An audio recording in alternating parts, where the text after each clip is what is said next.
dropped out there, and so the different art classes are sometimes it's art classes, sometimes it's SGA responsible Ah, for keeping up the art on the rock.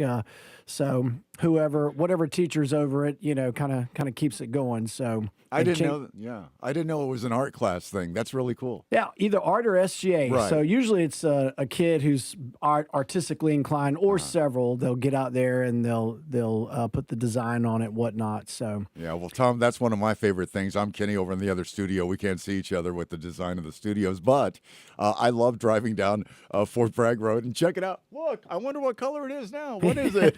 And so I get all excited about that. And the guys at Terry Sanford, some of the kids from the high school came by last summer, and they had this card, this really nice plastic card, like a key fob thing, that had discounts to various businesses right, for yeah, like $20.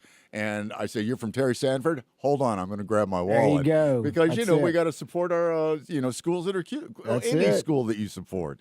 So yeah, it's a pleasure living where I live and seeing the growth and all the excitement and football season. Man, oh man. Yeah, Yeah, you, but do you do stuff with the football Friday stuff with that? I watch and listen, and I stop by at a couple occasional games, and usually I'm in the parking lot because it's so crowded. yeah, But yeah, yeah. I love the football on Friday nights there. It is a good feeling. But we are football crazy high school here, especially in this area. So Oh it's yeah, great. It's for great. sure.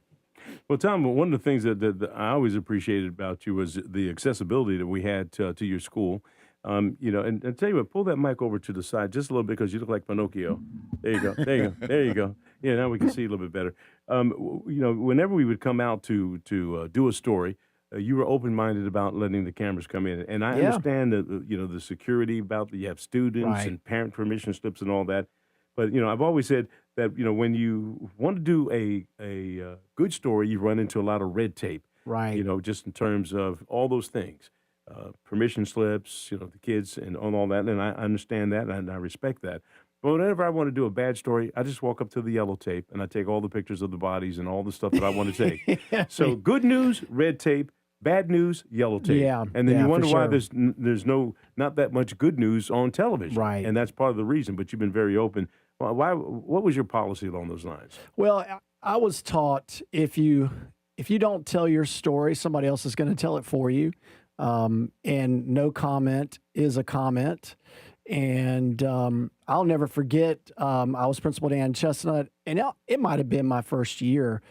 We had a situation that involved a student, obviously, and a parent was very upset about how things happened and reached out to the press. And I won't forget, you reached out. You were you and I sat down in my office, and we walked through the questions, and you looked at me and you said, "Well, see, now that wasn't so hard. You've answered all the questions. We just should have had the cameras going." I was like, "Well, yeah, it wasn't that bad." And so. And also there's you've got to be able to sort of think on your feet as well, and be able to answer the question, not deflect and go around it, and when it comes to being a leader in a building, you're right. I mean, there's obviously certain things you just cannot say. You can't go into the details of who the student is and what the outcomes are going to be because of student confidentiality, but you've got to help folks understand that your school is safe, that the people there care about the kids, and that you're going to do the best you can to help everyone to achieve. Well, you make a good point, and I'm going to share this experience that I had with Marvin Lucas, longtime legislator, Hmm. and also He was principal. a principal, yeah. He was a principal up in Spring Lake. Hmm. That's where I met Marvin. I am the godfather of his grandchildren, Wow. and our relation started same type scenario.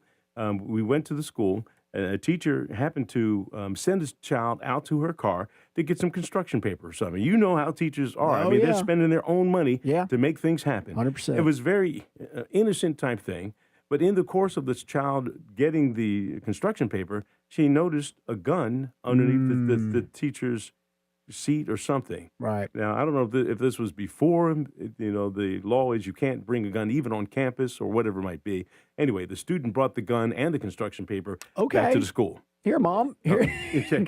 So now, a firestorm here. Nobody was hurt, Yeah. but here you are. I'm probably one of the first reporters to get wind of this because people call me. Hmm. I go to Marvin Lucas's office, just like I came to your office. Hmm. And the worst thing you can do in front of a television camera is No pictures. No pictures. That's the first part we use. Yeah, exactly. In a report. No So, comment is a comment. So if you're a principal or administrator or whatever, I want you to stand by because I'm going to share this story with you coming up. We're going to take a little break. We got Tom Hatch here, who is a former principal at Terry Sanford High School, but also you ran for office for the Board of Education. District 3, yep. District 3. We'll talk about all that in a little bit. I'm going to continue that story. We're at the point where we need to take a break. You're listening to News Talk 640 WFNC, 721 right now. We've got Fayetteville's most dependable forecast with Rachel Dunsing from CBS 17. We are starting out cool this morning and will stay cool through the afternoon with a high of 58 under partly cloudy skies. Overnight will be partly cloudy with a low of 37, and Wednesday will be partly cloudy with a high of 68. Another chilly night is expected overnight, but temperatures will start to increase even into the 80s by Friday. By Friday night, a few showers are also possible thanks to a cold front, which will bring back chilly conditions for the weekend. That is your Fayetteville forecast. I'm CBS 17 meteorologist Rachel Dunsing. All right, Rachel, thank you. Right now, 45 degrees across the board, Fayetteville, Hope Mills, and also in Bun Level. You're listening to News Talk 640. We're WFNC. Always first in News Talk for North Carolina. News Talk 640 WFNC. Stream on iHeart anytime, anywhere. Just search WFNC.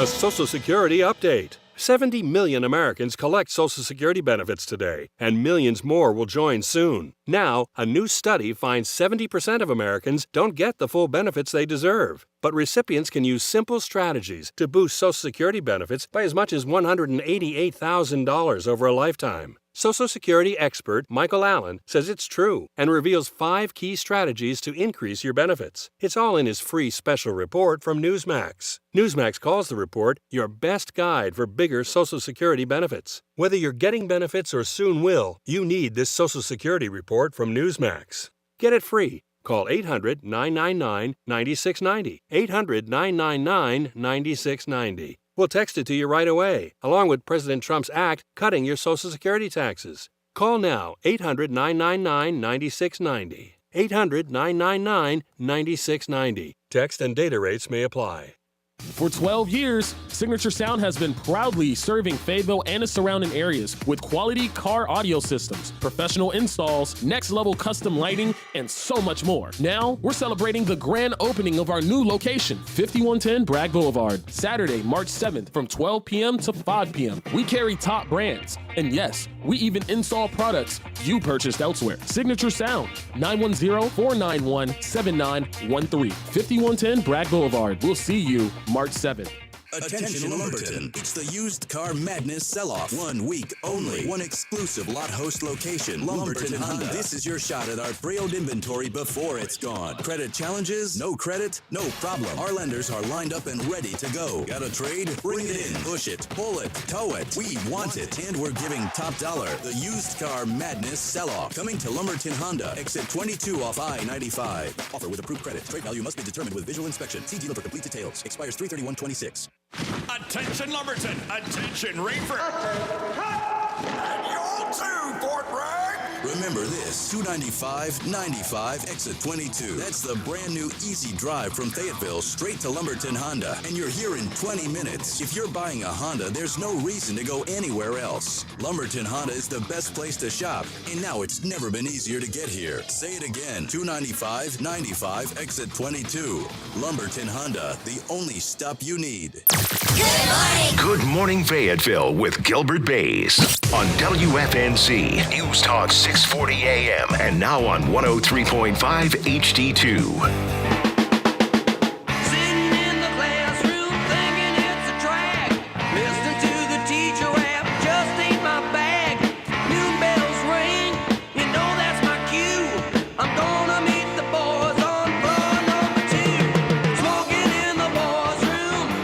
You know, Kenny. It's my rebels. It's my rebel side. Kenny, I've got you up on screen. I just want to let you know you're on the podcast right now. Now, as you went through high school, did you have problems with a person like Tom Hatch here was a principal? Were you in the principal's office a couple times? I just think you were. For smoking in the boys' room?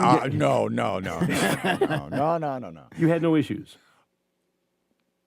No. There's a long pause there. When someone does that, I said yes. That means yes. Yeah. Hey, look, I got sent to the principal office for fighting with the teacher when I was in elementary school. Yeah. Yeah, we were learning French, and she wanted me to say that her name was Mademoiselle Chatskel. Oh. I said, your name is Miss Chatskel.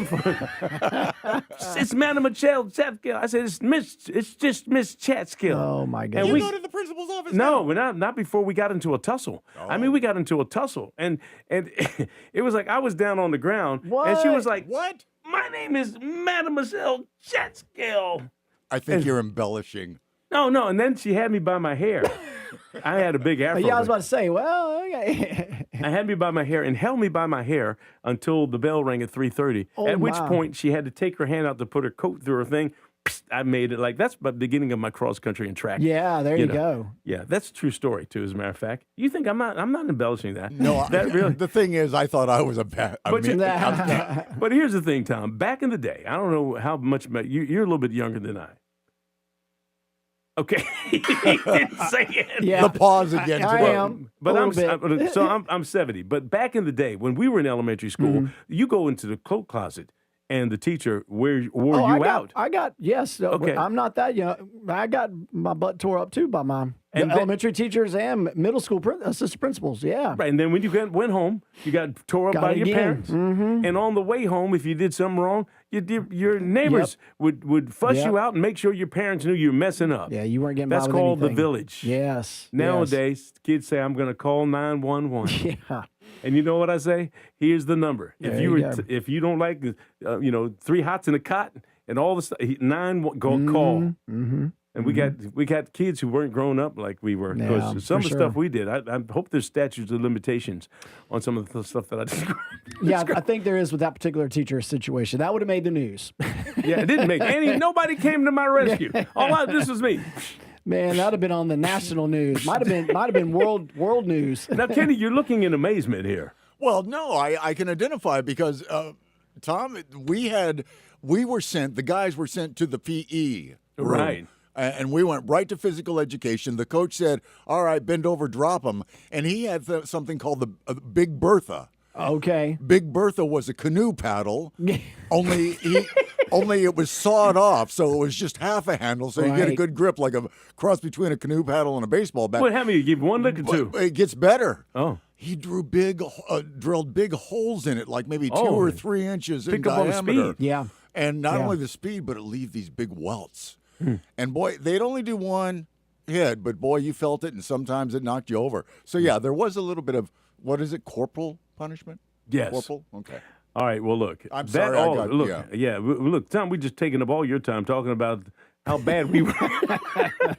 How bad we were in school. I know you were a goody two shoes, weren't you? No, I got in trouble too. Okay. All right. Yeah. But look, all that aside, you were a great principal, and Thanks. I guess you drew from the fact that you were a bad kid and you went to straight up and you made amends to your students. Yeah, karma. You know what they say about karma. So, yeah, it was, and that was part of it. Just I enjoy talking. I enjoy being in front of people. I enjoy, trying to teach and things like that. So I just kind of knew when I was in high school and right into college, that's what I wanted to do. Well, the reason Tom is here, we have a segment called "Where Are They Now?" and people knew you, knew you from being the principal there. Weren't you principal? Were you at Reed Ross also? I was at so my administrative career began at Reed Ross as an assistant principal in '99, and then I went to Ann Chestnut in '05 to be the principal, and then I went back to Reed Ross in 2010 to be the principal there, and then in 2017 I went to Terry Sanford. That seemed like just a great school to be a principal at. Mike Joyner, photographer with whom I worked at WREL, just happened to have students come through your school. Yep, sure did. And and we enjoyed coming over, doing some stories. I think we did the printer, the digital printer, or what is it called? Yeah, That type of 3D printing. 3D Yep, printing yep. and stuff like that was going on. So great stories that were happening with Y'all came over there and got background footage, and I remember during COVID drinking out of water fountains, and then the COVID stuff. I mean, it was a whole lot. Yeah. Well, you ran for the Board of Education and didn't win. Yep. But there's something, and I've talked with other politicians who don't win. There's something about losing that you learn from. What did you learn from your run? Well, I think with regard to running for school board, and this was a district race, so you have 6 districts that run during the presidential elections, and then the at-large run in the off years. So the at-large positions are going to come up in November this year. District is very, very narrow, so you have a very small voter base. At the time, I was registered as independent. One of the candidates was Republican, one of the candidates was Democrat, and I was independent. So I had to really hustle for my votes because I wasn't on the slate card for Republican or Democrat. I came up short by about 480 votes. What's the hindsight in that? Do you need to be on part of one of the teams? Yeah, so I picked a team, so I'm registered Democrat. And I think that's going to certainly help in that regard. But I think beyond that, as an at-large candidate, there's going to be everybody in the county can vote for the school board candidates. Well, it may work to your advantage because you've taught or been involved with so many students from all parts of this county because of the schools at which you've either been a principal or a assistant principal or teacher. What did you teach? Social studies, history. Did you really? Yeah. That's interesting. Civics and 7th grade, 8th grade history, yeah. And was it your desire to become a principal? Because at some point you have to make the switch to say, I'm going to go admin. Yeah, so when I went to the school system converted over to middle schools from junior high in 95, and so I didn't have the licensure. So at that point, I went to Southview High School, and while I was there, I became the athletic trainer and realized that as an athletic trainer, you're working with all the teams, all the coaches, all the athletes, lots of different teachers. You begin to have a greater reach and an impact upon lots of different people. And one of my kids' mom was a North Carolina Principal Fellow. And so I got accepted into the North Carolina Principal Fellows program. And in 2 years, by 99, I was an assistant principal at Reed Ross. So just as an athletic trainer, that really helped to spark my thought that as a leader, I can do more from a building standpoint, not just as an athletic trainer, but as a school administrator. You know what? A lot of people don't know. I worked for the Cumberland County School System with Dr. Griffin in the video production team. That's right. With Sarah Pylan and crew. And one thing I realized in talking with the principals, I would go around to the principals, and we put on a newscast. It was called Great Expectation. Yep. And I went to the principals and said, hey, I need your well-spoken students. I need white, black, I need male, female, and we're going to put this group of students together and put this newscast on. And we did it. But in talking with each principal, everyone is just, they protect their area. And what I learned about not only working in the Cumberland County school system, but also as an adjunct professor at Campbell University, there is so much politicking that goes on in education within itself. And I guess you can testify to that. So you running for office, you should be well-bred along with the politics. There's a lot of politics in education. Is. And you've just got to understand, and that's the thing with our current board, and there's a lack of folks that really truly understand what's going on behind the scenes. They're learning, and there's some board members that have been on there for a very long time, and others are very new, and just trying to learn and understand what's going on behind the scenes, what's happening in a school building from a principal standpoint, a teacher standpoint, a parent standpoint. A lot of the board members have experience having worked in the school system, but it's more to it than just having been a teacher or teacher assistant. There's a whole different genre when you're a building administrator and you're trying to work through all of the issues that can come your way, whether it's the good stuff or some of the things that aren't so good. Well, I share your sentiment because my daughter, Dr. Angela Newkirk, is principal at an elementary school in Clinton, and so I hear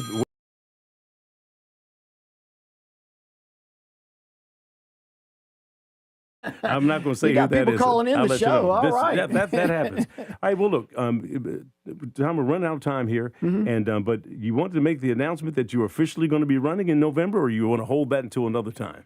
I can make it public. So yeah, I'm definitely going to be running in November. It is something that I've given a lot of prayerful consideration with, obviously with the good Lord and talking it with my wife again, and just watching what's going on with our board right now. A lot of tough decisions that they're having to make, and they just need somebody else on that board that's got experience. Been working in the schools even all the way up to this time last year. I was out of Cape Fear High School filling in as an assistant principal for one that was on leave. So still got my finger on the pulse of what's going on in the schools. I'm president of the Terry Sanford Alumni Association. I'm a member of the Communities in Schools board. I'm on the director, the board chair at Parks and Recreation Advisory Commission. So still very involved in what's going on in our community, not sitting in the house picking weeds out of my flower beds, but Sounds like me. trying to stay busy and trying to do what's best for kids. And just need another voice on the board that's got experience of having worked in our schools in the last year or two. You know, we've got some good leaders on the board right now, but the lack of experience of having been in school leadership in the last couple of years is lacking. And so there's a lot that principals deal with. There's so much that teachers deal with and our kids and our parents that I wonder that we're just trying to snap and make decisions and be done with it and move on and let everybody deal with what comes their way. All right. Well, we appreciate you coming out. Yeah, You sure. Sound like a stump speech to me. There you go. But that's okay. But as usual, we break the news on who's running for what in this community, and we look forward to your run in November for at-large district with the Board of Education. Awesome. All right. Tom, take care. Hey, Kenny, educational thing here. We got Kirk Deviere all ready to go. I saw him. Kill the news there. And let's Yes, go sir. straight to our commercials. You're listening to News Talk 640 WFNC. This report is sponsored by Blindster.com. Hi, I'm Kyle at Blindster.com. I started Blindster in my garage over 15 years ago to make custom blinds easy and affordable for everyone. You measure, you install, and you save big on custom blinds. Plus, we guarantee they'll fit. Blindster.com. A Social Security update. 70 million Americans collect Social Security